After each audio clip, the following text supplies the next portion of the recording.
Hey man, it's a rainy day here in Georgia, so forgive the noise. I'm gonna try to talk loud. If I'm yelling, I'm sorry.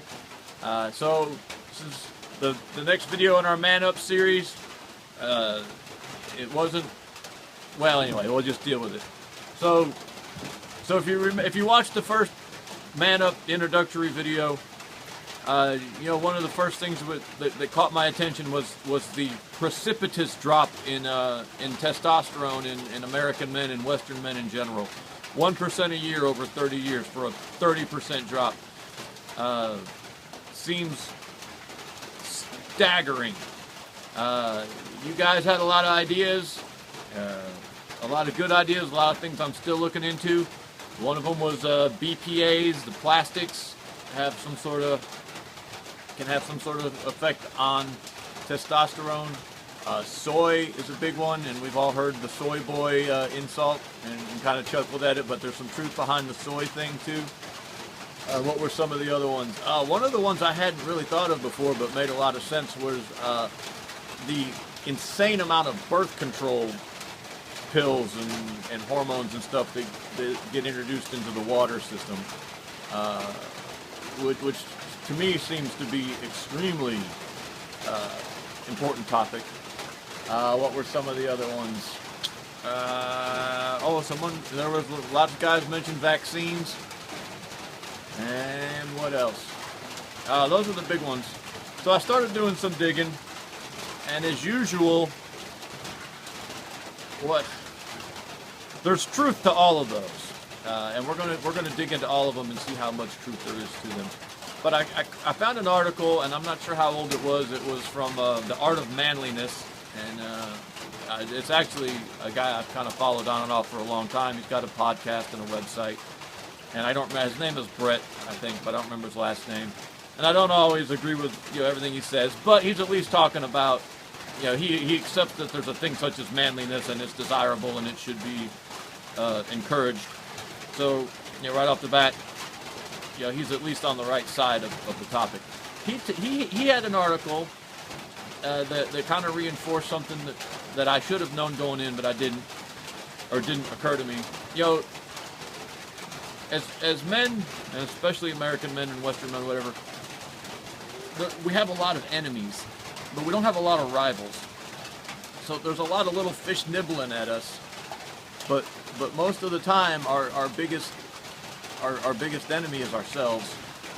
And this got borne out at least anecdotally in his article about he came to a point where he realized he probably had low testosterone, and he went and he had it checked, and he had significantly low testosterone.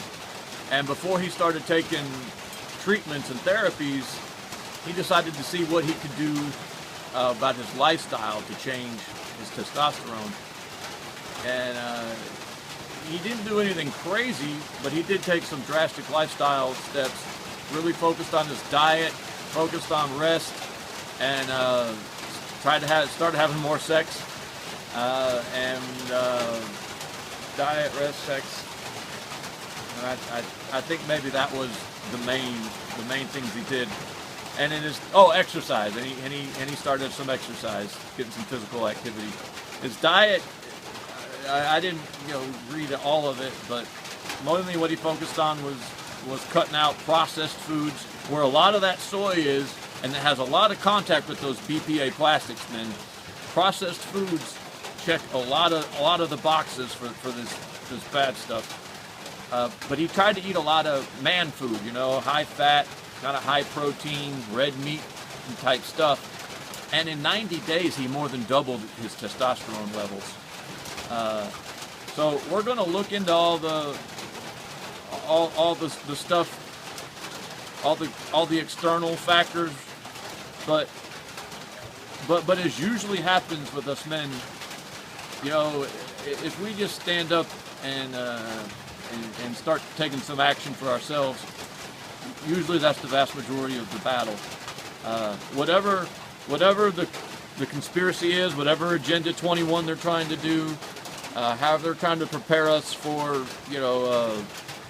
invasion and make us docile, they can't succeed if we don't let them. They can only affect us around the margins, it looks like. Yeah, the BPAs have an effect. Yes, the soy has an effect. The hormones in the milk, the birth control stuff, all that stuff has an effect. But the biggest factors, the most important things, are all within our control, men. We need exercise. We need to eat like men, and we need to sleep, 7 to 8 hours a night. So we got to give up the junk food. Oh, we got to have sex with our wives. I say sex with our wives. Remember, I define wife probably a little differently than most of you do, but we got to have sex. Lots of sex. There you go, Dean. Anyway, I'm sorry. I'm sure most of the other moderators probably would like to have lots of sex too, but Dean's the one who's willing to pipe up about it. So we got to change our, and it starts with us. We got to change ourselves. There we go. Once we've get our weight down. Apparently, belly fat has a lot about absorbing testosterone. And one of the interesting things I found is there is not a whole lot of testosterone in your body. Period. It is a tiny little amount of fluid in your body. Any kind of reduction in it is a major deal. But before we start getting mad at the society around us, we got to fix ourselves. We got to lose weight. We got to eat right. We got to sleep right. We just got to do all the things we know we need to do anyway.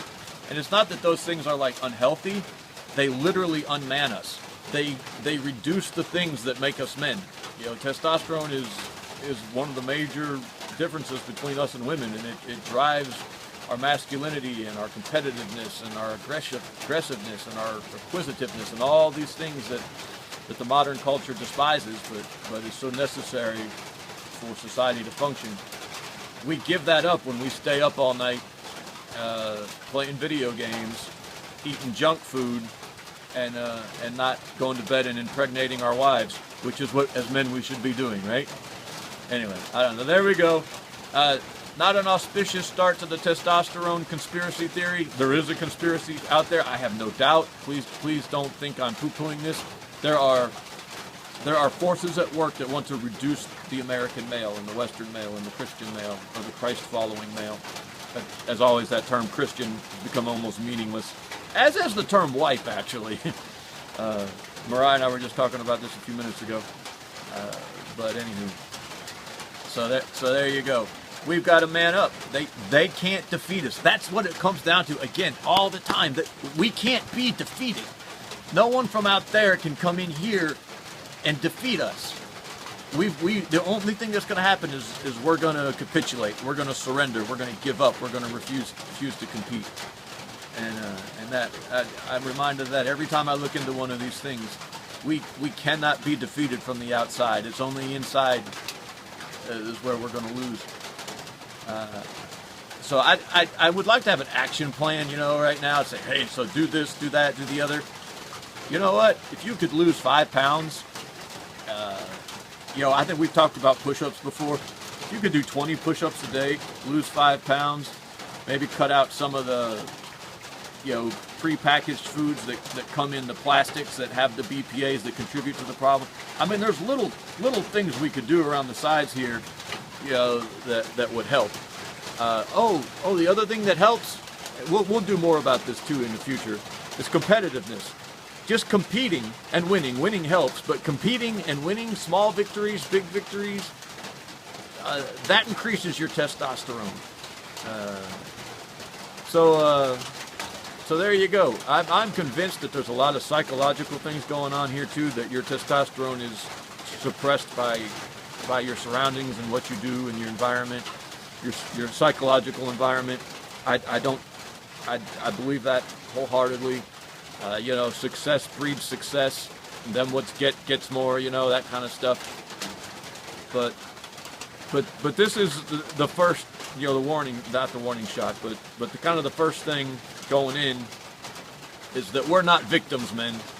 We're not victims. We are not weaklings. We don't have any external, outside boogeymen we can blame.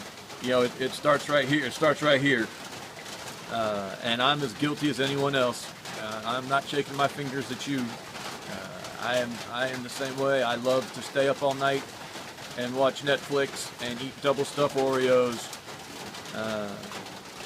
and all the rest of the things that we're susceptible to as men in this culture. This has gone on a little too long. This was just supposed to be a little brief update. I just to have a video on the man up thing, so I don't leave it too long.